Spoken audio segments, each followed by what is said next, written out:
Les plus anciens Franchevillois s'en souviennent et il y avait auparavant à la sortie de Francheville en direction de Chaponneau, ce qu'on appelait le club des aqueducs, qui était un club de tennis avec il y avait du golf, un restaurant. C'était assez apprécié parce que c'est en pleine nature. Au début de mon mandat de vice-présidente de la métropole de Lyon, ça devait être en 2021, donc j'étais chargée du tourisme et Michel Rantonnet, donc le maire de Francheville de l'époque, m'a un jour convoqué dans son bureau en me parlant de ce terrain qui était à vendre depuis longtemps, en m'expliquant que c'était compliqué parce que comme il était classé naturel, il n'est pas constructible, on ne peut pas faire grand-chose.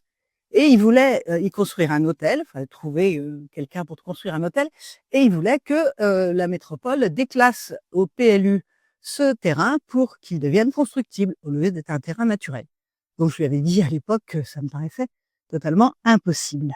Alors après cela, je n'avais plus entendu parler jusque très récemment, lorsque les voisins donc, qui habitent chemin de Montlivet, donc c'est juste à côté de ce terrain, se sont émus de voir arriver des pelleteuses.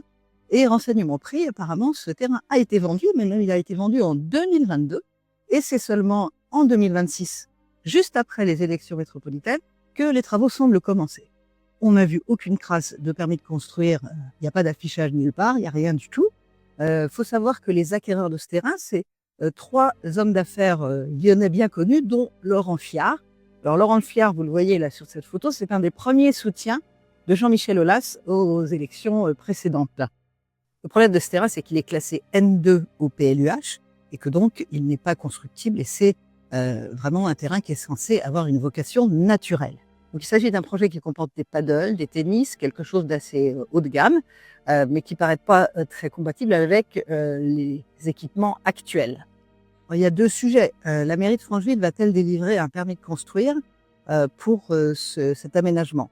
Alors, les élus de Francheville, pour l'instant, sont très légalistes. Ils nous expliquent qu'ils ne délivreront un permis de construire que s'il s'agit de modifier l'existant et pas autre chose. Et je leur fais tout à fait confiance. Je ne vois pas pourquoi ils s'assoiraient sur le PLU. De toute façon, légalement, ils ne pourront pas. L'autre sujet, c'est la métropole va-t-elle modifier le classement de ce terrain? Alors déjà, ça suppose une révision du PLUH, pas une simple modification.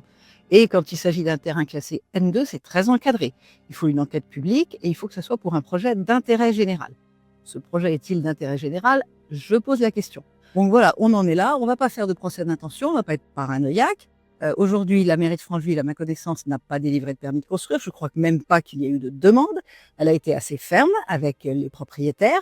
Je ne sais pas ce qui se passe du côté de la métropole. Et je n'imagine pas que, au motif que ce terrain a été acheté par un ami de M. Aulas, il puisse tout d'un coup se transformer en terrain constructible. Je ne peux pas imaginer une chose pareille.